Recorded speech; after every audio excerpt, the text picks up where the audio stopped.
감사합니다. 말씀 보겠습니다. 오늘 우리에게 주시는 말씀은 다니엘 2장 36절부터 49절까지의 말씀을 보겠습니다.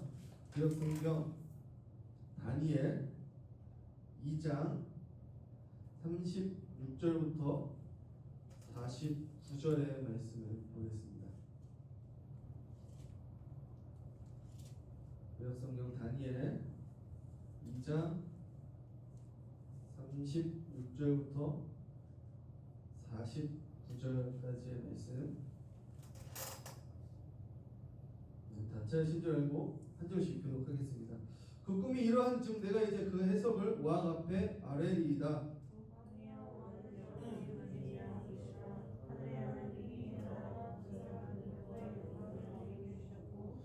사람들과 들 짐승과 공중의 새들 어느 곳에 있는 것을 막론하고 그것들을 왕의 손에 넘기사 다 다스리게 하셨으니 왕은 곧 그 금 머리니이다.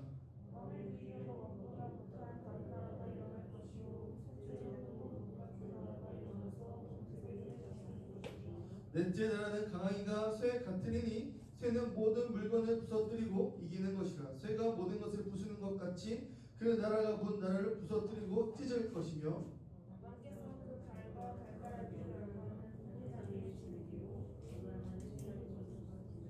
그 나라가 나를 것이며 왕께서 쇠와 진흙이 섞인 것을 보였은즉 그 나라가 쇠가 같은 든든함이 있을 것이나 그 발가락이 얼마는 쇠요 얼마는 진흙인즉 그 나라가 얼마는 든든하고 얼마는 부서질 만한 것이며 왕께서 쇠와 진흙이 섞인 것을 보셨은즉 그들이 다른 민족과 서로 섞일 것이나 그들이 피차에 합하지 아니하니 쇠와 진흙이 합하지 않는 것 같으리라. 이 여러 왕들이 시대에 하늘의 하나님이 한 나라를 세우시니 이것은 영원히 망하지도 아니할 것이요 그 국권이 다른 백성에게로 돌아가지도 아니할 것이요 도리어 이 모든 나라를 쳐서 멸망시키고 영원히 설 것이라. 상대지 아니하고니 산에서 나와서 쇠와 녹과 진흙과 은과 금을 부서뜨린 것을 왕께서 보신 것을 신선한 일이 장래일을 왕께 알게 하신 것이라. 이 꿈은 참되고 이 해석은 확실하니이다. 이에 느부갓네살 왕이 엎드려 다니엘에게 절하고 명하여 예물과 향품을 그에게 주게 하니라.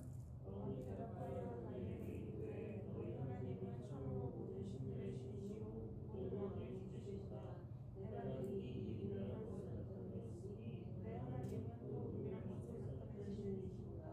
왕이 이에 다니엘을 높여 귀한 것이나 선물을 많이 주며 그를 세워 바벨론 온 지방을 다스리게 하며 또 바벨론 모든 지혜자의 어른을 삼았으며 왕이 또 다니엘의 요구대로 사드락과 메삭과 아벳느고를 세워 바벨론 지방의 일을 다스리게 하였고 다니엘은 왕궁에 있었더라.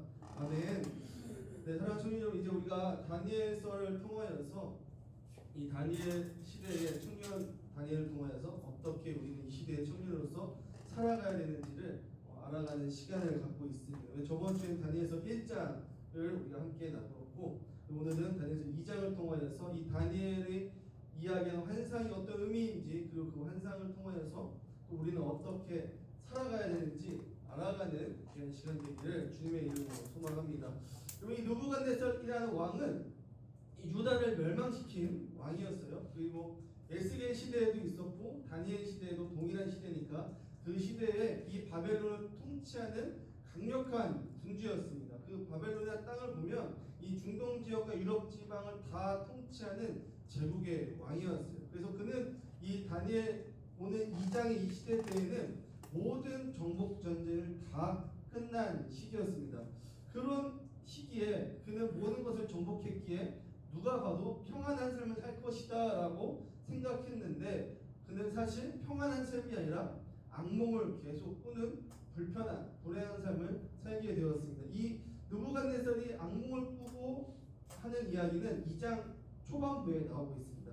그래서 이제 악몽을 계속 꾸는데 이 꿈이 사실 이 시대에는 굉장히 중요한 것이었어요. 왜냐하면 그 시대 사람들에게 꿈이란 신이 계시해주는 뭔가 환상, 메시지 같은 것이었어요. 근데 이 느부갓네살이 항상 같은 꿈을 반복해서 꾸는 거예요. 그러니까 이제 느부갓네살이 굉장히 이 꿈이 하나님이 아닌 어떤 신이 주는 메시지인데 도대체 그 꿈이 흉물스럽고 괴기스러워서 잠을 이루지 못한다라고 이야기했던 것이죠. 그래서 이 느부갓네살은 이 꿈이 어떤 꿈인지 알게 하기 위해서 이 바벨론에 있는 모든 지혜자들을 다 불러 모읍니다. 유명한 지혜자들을 다 불러 모아서 어떻게 말을 하냐면, 내가 악몽을 꾸고 있는데 이 꿈을 해몽해달라. 그런데 내가 이 꿈에 대해서 너희들한테 알려주지는 않을 거야.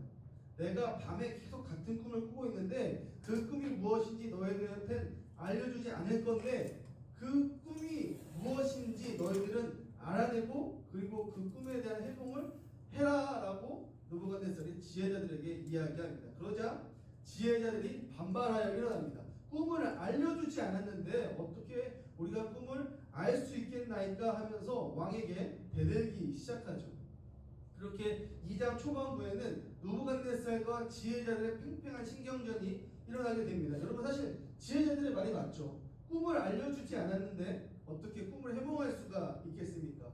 그게 당연히 지혜자들이 하는 말이 당연한 말임에도 불구하고 이 느부갓네살은 고집을 부리는 것이죠. 그리고 너희들이 지혜자고 너희들이 역술가이고 너희들이 꿈을 해석할 수 있는 자다라고 하니 너희들은 충분히 내 꿈을 말해주지 않아도 맞출 수 있다라고 그는 생각했던 것 같습니다. 그렇게 지혜자들과 제국의 왕이었던 느부갓네살의 팽팽한 신경전 가운데 이제 느부갓네살이 칼을 꺼내기 시작합니다. 그리고 근위대장에게 이야기하죠. 이 지혜자들이 내 꿈을 맞추지도 못하고 해몽하지도 못하니 다 죽여버려라라고 이야기를 합니다. 여러분, 이 느부갓네살의 모습을 보면 왕으로서 옳은 모습을 보이지 못하는 것을 볼 수 있습니다. 그의 행동은 이 백성 한 명 한 명을, 제국에 있는 사람 한 명 한 명을 사랑하고 보듬고 함께 가려고 하는 것이 아니라 그에게 중요했던 것은 무엇이에요? 왕국의 유지, 자신의 생명을 유지하는 것이 더 중요했다라는 사실을 이 느부갓네살의 행동을 통해서 알 수 있다라는 것이죠. 결국 이 근위대장은 느부갓네살의 말에 따라 지혜자들을 다 찾아가서 한 명 한 명씩 죽이기 시작합니다. 그렇게 한 명 한 명씩 죽이기 시작하니 그 시대 지혜자였던 누구에까지 이 근위대장이 오게 되었습니까? 다니엘에게까지 근위대장이 오게 되었습니다. 우리가 1절에서 이야기했던 것처럼 하나님께서 다니엘에게는 수많은 지혜를 주셨죠. 딱 수업을 딱 들으면 그 수업을 바로 이해할 수 있는 그런 능력들, 책을 딱 보면 책에 있는 내용을 한 번에 딱 이해할 수 있었던 능력들, 그리고 하나님께서 지혜를 주셔서 꿈과 환상을 해석할 수 있는 능력을 다니엘에게 이미 주셨습니다. 그래서 다니엘은 이미 그 모든 상황들이 일어나는 것들을 알고 있었죠. 왜냐하면 주변에 있는 지혜자들이 다 죽어가기 시작했습니다. 그리고 그 칼이 언젠가는 자신에게도 올 것을 예상하고 있었습니다. 마침내 그 칼이 근위대장이 다니엘에게 오자 다니엘이 이렇게 이야기합니다. 나를 죽이지 않아도 된다. 왜냐하면 나는 왕의 꿈이 무엇인지도 알고 내가 왕의 꿈을 해석할 수도 있기 때문이다 라고 다니엘은 이야기합니다. 그래서 근위대장은 다니엘을 죽이지 않고 다니엘을 누구에게로 데려갑니까? 제국의 왕이었던 느부갓네살에게 데려가게 되는 것입니다. 많은 지혜자들은 그 느부갓네살 앞에 두려워했지만 다니엘은 두려워하지 않았습니다. 왜냐하면 하나님께서 이미 다니엘에게 이 느부갓네살의 꿈이 무엇인지 다 알려주셨고 그 꿈의 내용이 무엇인지 또한 다니엘은 이미 알고 있었기 때문입니다. 그래서 우리가 읽었던 오늘 본문은 다니엘이 느부갓네살의 꿈을 맞추고 해석하는 장면이 오늘의 바로 본문입니다. PPT 잠깐 보여주시겠어요? 이 화면에 나오는 이 신상이 느부갓네살이 꾸었던 꿈입니다. 어떤 것이냐면 신상 하나가 있는 거예요. 머리는 금으로 되어 있고 이 팔과 가슴은 은으로 되어 있고 허리와 넓적다리는 동으로 되어 있고 다리는 철로 되어 있고 발은 철과 진흙으로 되어 있는 커다란 신상이 그의 꿈 앞에 나타납니다. 그런데 이 신상이 어떤 일이 일어나냐면 어떤 살로부터 한 돌멩이로 인하여서 그 돌멩이가 발을 치게 되니 온 신상이 무너지는 꿈을 계속 꿨던 것이에요.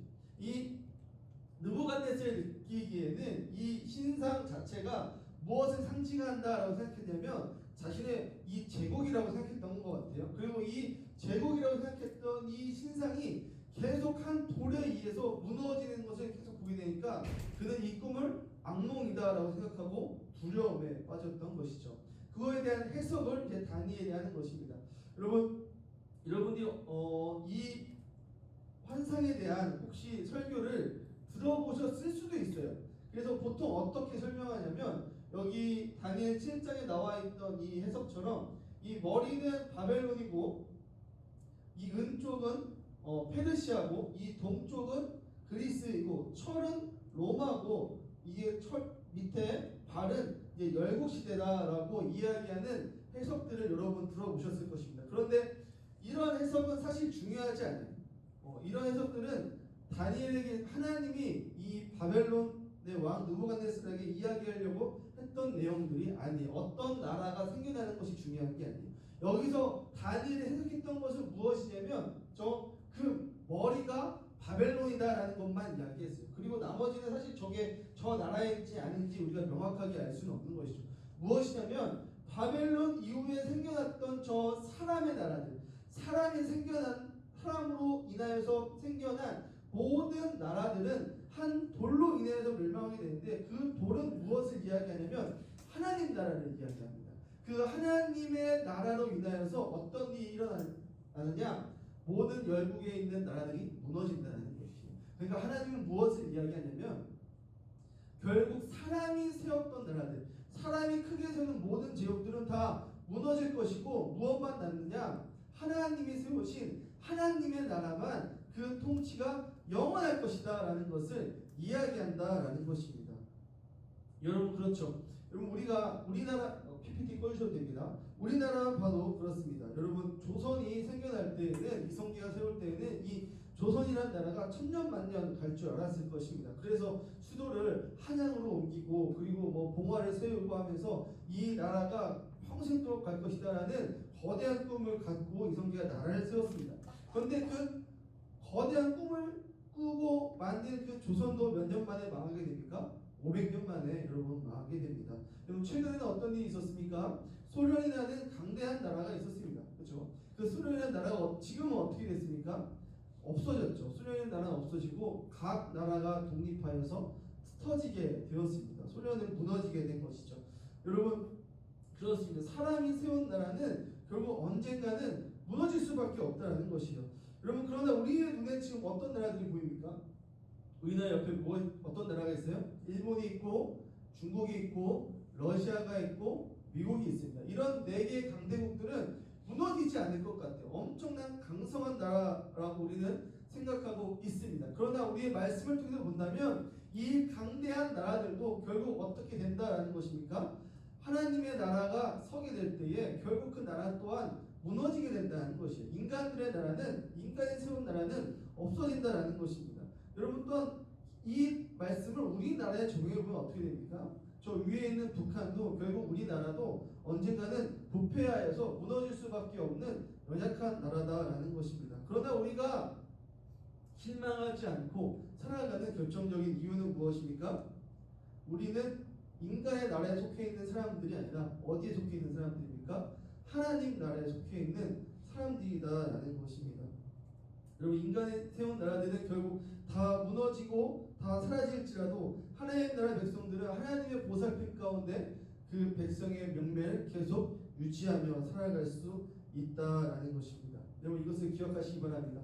하나님은 이 세상을 통치하시고 이 세상을 움직이시는 분이십니다. 우리는 이 세상의 권력 가운데 세상이 말한 그 위정자들의 이야기 가운데에 흔들리며 살아가는 것이 아니라 성경적 가치관을 갖고 하나님의 뜻대로 그 백성답게 살아가시는 여러분들 되시기 바랍니다. 그때에 여러분들의 삶이 여러분들의 기반이 공고해지고 여러분들의 삶이 단단하게 뿌리낼 수 있다는 것입니다. 그리고 오늘 다니엘 환상을 통해서 알 수 있는 두 번째는 무엇이냐면 우리가 그 하나님 나라 안에서 하나님의 나라 가치를 추구하며 살아가야 된다는 것입니다. 우리 모든 청년들은 올바른 가치를 갖고 살아가고 그 올바른 가치 가운데 하나님의 뜻을 이루어야 합니다. 여러분 오늘 다니엘을 보시면 그가 실력이 있었어요. 그렇죠? 그가 실력이 없었다면 어떻게 되었을까요? 그러니까 실력이 없었다면 그저 금이대장의 손에 죽을 수밖에 없는 연약한 운명이었을 것입니다. 그럼 우리는 다니엘을 보면서 우리는 이런 실력을 갖춘 사람이 되어야 한다는 것을 깨달아야 합니다. 그렇다면 왜 실력을 갖춘 사람이 되어야 하는가? 우리는 왜 좋은 자리, 높은 자리에 올라가기를, 성공하기를 희망해야 하는가? 성공하고 그런 높은 자리에 올라가고 그런 실력이 있을 때에 어떤 일이 일어나냐면 선한 영향력을 끼칠 수 있게 된다라는 것입니다. 여러분 지금 다 직장인들이 거의 다 직장인들이기 때문에 아실 거예요. 아니 학교를 다녀도 압니다. 여러분 대학교 1학년이 영향력이 있습니까? 대학교 4학년이 영향력이 있습니까? 여러분 대학교에 임원을 해봐도 알겠지만 신입생이 영향력이 있습니까? 총학생 회장이 영향력이 있습니다. 누가 더 영향력이 큽니까? 결국엔 총학생 회장이 더 영향력이 크다라는 것을 알 수 있죠. 여러분 선한 영향력을 끼치기 위해서는 그런 것 같아요. 높이 올라가고 좋은 실력을 갖고 있을 때 더 많은 선한 영향력을 끼칠 수 있게 된다라는 것입니다. 그런데 우리가 높이 올라간다, 성공해야 된다라는 그런 이미지는 어쩌면 우리에게 너무나도 부정적인 이미지가 새겨져 있는 것 같습니다. 왜냐하면 우리가 소위 이야기하는 그 성공했다라는 사람들의 삶이 어떠했냐면 결국 자신을 위해 성공했고 자신을 위해 올라갔고 그렇게 자신을 위해 올라가니 그 도덕적 부패함으로 스스로 무너지는 것들을 우리가 너무나도 많이 봐왔기 때문에 성공이라는 단어, 올라간다라는 단어가 우리에게는 조금 부정적인 단어로 비춰질 수도 있을 것 같습니다. 이렇게 성공했다가 무너졌던 사람들을 제가 찾아봤는데 우리가 그래도 최근에 봤던 사람들은 이명박 대통령을 볼 수 있을 것 같습니다. 우리가 이명박 대통령을 소위 쥐박이라고 놀리기도 하였습니다. 그런데 그리고 이명박 대통령이 지금 다스나 여러 가지 사건으로 인하여서 구치소에 들어갔다가 또 나오고 수많은 벌금형을 받고 이러면서 그의 삶을 굉장히 안타깝게 쳐다보고 있는데 사실 그는 엄청난 사람입니다. 여러분 우리나라 일본에서 태어났고 그리고 우리나라가 독립하면서 배를 타고 우리나라로 이제 오게 되었죠. 우리나라 사람이니까. 그리고 이제 어머니가 시장통에서 시장 일을 하는데 그 이명박 대통령의 자서전을 보면 옆집에 사는 거지보다 더 못 먹었다라고 그는 그의 어린 시절을 회상하고 있습니다. 그리고 그는 중학교까지 나왔고 고등학교에 갈 형편이 되지 않아서 고등학교를 진학을 하고 아르바이트를 하려고 했는데 한 선생님이 담임 선생님이 찾아와서 얘가 똑똑하니까 그래서 야간 학교를 다니라고 이야기를 하죠. 그렇게 어찌어찌 하여서 야간반을 다니게 되었습니다. 이 야간반을 다닐 때도 돈이 없어서 꼭 무엇을 했냐면 수석을 해야 학교를 다닐 수가 있었어요. 그래서 죽기 살기로 공부를 해서 아침에는 일하고 저녁에는 공부하고 그리고 좋은 성적을 받아서 고등학교까지 졸업하게 됩니다. 고등학교 졸업하고 나서는 대학에 가야 되는데 대학에 갈 형편이 안 되잖아요. 그래서 노가다를 했다고 합니다. 근데 일용직 노동자다 보니까 일거리는 없고 그리고 할 일도 없이 배회할 때가 굉장히 많았다고 합니다. 그러던 어느 날 대학을 가야 되겠다라는 마음을 갖고 공부를 하기 시작했고 그 공부한 결과 고려대학교 경영학과에 이제 입학하게 되었죠. 경영학과에 입학하게 되는데 뭐가 없어요? 또 돈이 없는 거예요. 돈이 없으니까 이것을 입학을 해야 되나 말아야 되나 고민할 때에 그 어머니 함께 했던 그 시장 상인들이 이명박 대통령에게 무엇을 제안했냐면 이 시장을 청소하는 일을 너가 해주면 그러면 등록금을 우리가 합쳐서 내주겠다라는 그런 이야기를 하여서 이명박 대통령은 시장을 청소하는 그 알바를 통해서 등록금을 이제 마련했다라고 합니다. 이 고려대에서 굉장히 유명한 일은 무엇이었냐면 이 이명박 대통령 주변에 친구가 없었다고 해요. 왜냐하면 사시사철 봄, 여름, 가을, 겨울 맨날 똑같은 옷만 입고 다니고 맨날 청소하는 일을 하니까 냄새가 나서 사람들이 이명박 대통령 주변에 없었다라고 합니다.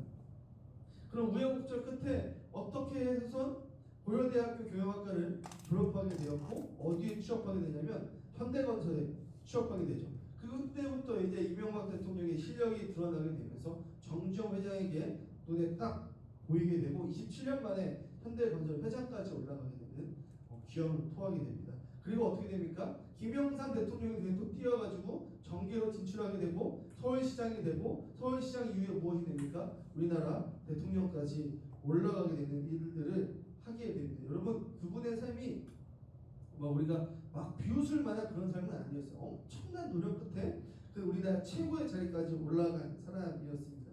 그리고 그의 삶이 업적이 없느냐? 업적이 없다라고 이야기할 수 없는 게 그 현대건설이 지금의 현대건설이 있을 수 있게 한 그런 장본인이 되었고 서울시장이 되었을 때는 기억하실지 모르겠지만 청계천을 보수했던 것이 이명박 대통령이었고 그리고 우리나라 버스 노선을 새롭게 한 것도 이제 이명박 대통령이었습니다. 대통령이 이제 당선됐을 때는 G20이라는 행사를 치루어서 우리나라의 그 위상을 좀 알렸고요. 그리고 무역 수출 1조 원이라는 업적을 달성했고 OECD 국가 중에 확실히 우리가 경제적으로는 G7이다라는 것들을 보여주는 계기가 되었습니다. 그리고 2008년도 미국의 부동산 붕괴로 인한 모의 사태가 일어나기 시작했을 때 전 세계가 다 마이너스 성장할 때 우리나라가 유일하게 플러스 성장할 수 있었던 계기가 일들을 하였습니다. 이처럼 많은 업적들이 있어요. 물론 이명박 대통령 잘못한 것이 있죠. 정책적으로는 지금도 사람들이 욕하고 있는 4대강 사업이 있었고 그 임기 초기에 일어났던 중동 투자 같은 것들은 완전히 실패한 정책이었습니다. 그러나 그가 분명히 그 대통령을 하면서 할 때에는 물론 이와 잘했던 점도 있고 못했던 점도 있었지만 그의 지지율이 그렇게 막 곤두박질 치고 떨어지지 않았습니다. 그에 대한 평가가 절하되기 시작했던 것은 언제부터 일어났습니까? 그의 임기가 끝나고부터 시작했던 것이죠. 그 이명박 대통령 국정 운영 중에 이만큼 청렴한 국정은 없다라고 이야기했지만 결국 정권이 끝나자 그가 했던 모든 더러운 짓들이 다 밝혀지기 시작했습니다. 자기 사람 챙기기와 같은 그런 엄청난 잘못된 일들 그리고 자기 이익을 챙기기 위한 수많은 페이퍼 회사들을 만들었던 것들 그런 것들을 통하여서 수많은 젊은이들과 중도층들이 보수를 버리고 진보 쪽으로 옮기게 되는 일들을 하게 되었던 것이죠. 그만큼 이명박 대통령 잘하긴 했지만 그의 삶 전체가 그의 삶의 그 목표가 과연 국민을 위해 했던 것이었던가 그가 성공을 위해 그렇게 했던 건지 정말 타인을 위해서 정치를 했던 건지 우리는 그의 삶을 통해서 생각해 보게 되는 것이죠. 그의 반면에 여러분 노무현 대통령을 아실 것입니다. 여러분 노무현 대통령 또한 마찬가지죠. 과거 공부할 수가 없어서 돈이 없어서 대학에 가지 못했습니다. 그래서 스스로 공부해서 사법고시에 합격하게 되었고 변호사가 되었고 대통령이 되었습니다. 이 노무현 대통령 업적이 굉장히 많으십니다. 여러분 이 노무현 대통령 때문에 우리 남성분들이 굉장히 혜택을 봤어요. 노무현 대통령이 2020이라는 그 국방개혁을 통하여서 이 모병제를 도입하려고 시도하셨고 그때부터 군복무 기간이 줄어들었습니다. 그래서 우리 현 총재 몇 년 복무하셨죠? 21개월 그렇죠. 21개월이면 1년 9개월 그렇죠. 1년 9개월. 진수영제도 맞죠. 1년 9개월 복무했죠. 그 전까지 원래 몇 년이었어요? 현우 형이 몇 년 복무했죠? 21개월 했나요? 그렇죠. 21개월. 그 전에는 몇 년이냐면 24개월 복무해서 그렇죠. 줄어들고 지금 이제 18개월까지 줄어들게 되었는데 이 비전을 누가 제시하셨냐? 노무현 대통령이 제시했던 것이죠. 그래서 이 군대에 어떤 일이 일어나게 되었냐면 일단 제주에 해군 기지를 건설하여서 이제 국방력을 강화시켰고 군 월급이 인상되었어요. 그렇죠? 여러분 그래서 그 병장 월급이 10만 원 넘게 되었던 거 다 노무현 대통령 때 일어나게 된 것입니다. 그리고 군대 컴퓨터 보급이 되고 선진 비용이 추가되는 그런 일들이 우리 가운데 일어나게 되었습니다. 그리고 우리나라의 IT 국가가 되기 위한 초석을 만드셨고 수출 600억대에서 3,200불로 격상시켰고 복지 지출을 17%에서 27%로 격상시켰고 우리나라의 또 공연 연예에 많은 돈을 투자해서 K-팝과 우리나라 문화가 전 세계로 알려질 수 있는 많은 초석을 다지셨습니다. 그런데 그런 노무현 대통령도 실패한 정책들이 있죠. 부동산 정책이 완전히 실패해서 서민들이 굉장히 힘들어지게 되었고 또 교육 정책이 완전히 실패하게 되어서 이 점수 1점 차이로 대학에 갈 수 있는 그때 당시에 저희 세대인데요.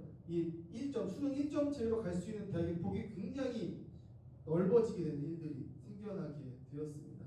그리고 사실 이 두 분의 업적에 대해서는 역사가 평가하겠지만 제 오롯이 오직 저의 개인적인 생각으로는 대통령으로서는 이명박 대통령이 더 낫지 않았나 그럼 저는 개인적으로 생각해 봅니다. 왜냐하면 이 대통령으로서 이명박 대통령은 그 대통령으로서 권력을 확실하게 하여서 그 카리스마로 그 정치를 잘 이끌어 나갔다고 저는 개인적으로 생각합니다.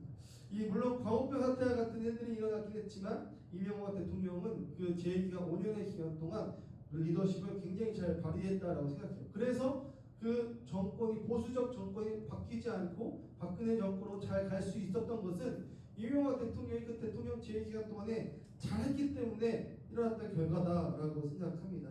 그런 거에 반해서 노무현 대통령은 오롯이 제 생각에는 성공한 정치일지는 몰라도 실패한 대통령이다라고 생각합니다. 왜냐하면 그는 그 서민 대통령이라는 프레임을 갖고 당선되었지만 결과적으로 그때 당시에 서민의 삶은 나아지지 않았고 경제도 완전히 초토화되었던 것들을 보게 되었고 그리고 지지율이 그 기간 동안 계속 떨어지게 되었다는 것을 우리는 기억할 수 있습니다. 결국 노무현 대통령 이후에 정권이 바뀌게 되었던 것은 그의 정치적인 힘이 다했다는 것을 보게 되어진 것이죠. 그런데요, 저는 그렇게 생각하지만 이 둘에 대한 평가는 지금 2020년에 대한 이 둘에 대한 평가는 굉장히 저의 평가와는 다르다라는 것을 볼 수 있습니다. 왜 그렇습니까? 결국 그 사람의 진심이 그 마지막에 드러났기 때문입니다. 여러분 이명박 대통령의 진심은 우리가 다 느끼는 것처럼 국민이 아니라 자기 자신에게 있었으며 노무현 대통령의 진심은 자기 자신이 아니라 국민에게 있었다는 것들을 그의 삶을 통해서 우리는 알게 되었습니다. 그리고 그 차이가 그 둘의 평가를 가르게 되는 결정적인 계기가 되었고 그래서 이명박 대통령 계속 구속하고 벌금 때리고 그의 삶의 비참함으로 가고 있는 반면에 노무현 대통령 서거하셨지만 많은 이들이 그리워하고 생각하게 되는 대통령이 되었습니다. 아이러니하게도 이명박 대통령의 종교는 무엇인가요? 개신교이고 노무현은 대통령은 무교였다라는 것을 우리는 또 알게 되면서 우리 마음 가운데 씁쓸함을 갖게 되게 됩니다. 자, 청년 여러분, 여러분들은 그렇다면 이 두 분의 삶을 통하여서 또는 느부갓네살과 다니엘의 삶을 통하여서 여러분들 어떤 삶을 선택하시겠습니까? 그러면 아무리 국민을 위해 많은 정책을 내세웠지만 임기 중에 많은 실패를 겪은 노무현 대통령, 자기 자신을 위해 많은 노력을 하여서 많은 업적을 세웠지만 결국 부정부패로 몰락한 이명박 대통령. 저는 여러분들 이 두 대통령의 모습들을 보면서 이 두 대통령의 모습을 뛰어넘어가는 여러분들 되기를 소망합니다. 여러분 오늘 말한 이 느부갓네살과 다니엘을 보시기 바랍니다. 느부갓네살은 실력이 있어서 온 세계를 통치하는 제국의 왕이었지만 하나님을 의지하지 않고 자신의 욕심대로 사람들을 다스렸기에 그는 지혜자들에게 버림받고 결국에는 하나님께로 버림받는 왕이 되었습니다. 그러나 다니엘을 보시기 바랍니다. 실력을 갖추었고 국민을 사랑하는 청년이었습니다. 그가 어떻게 이런 마음을 갖고 살아갈 수 있었습니까? 그것은 그의 삶 안에 그의 마음 안에 하나님을 인정하는 마음이 그 안에 있었기 때문에 그는 실력을 갖출 수가 있었고 사람을 사랑할 수 있는 사람이 될 수 있었습니다. 여러분 이렇게 그가 이웃을 사랑하고 사람을 살려야 되겠다라는 마음이 있었기 때문에 그에게는 항상 실력이 리더십이 따라갈 수 있었던 것입니다. 그런 리더십과 실력이 있었기 때문에 그로 인하여서 선한 영향력이 계속 끼쳐질 수 있었던 것이죠.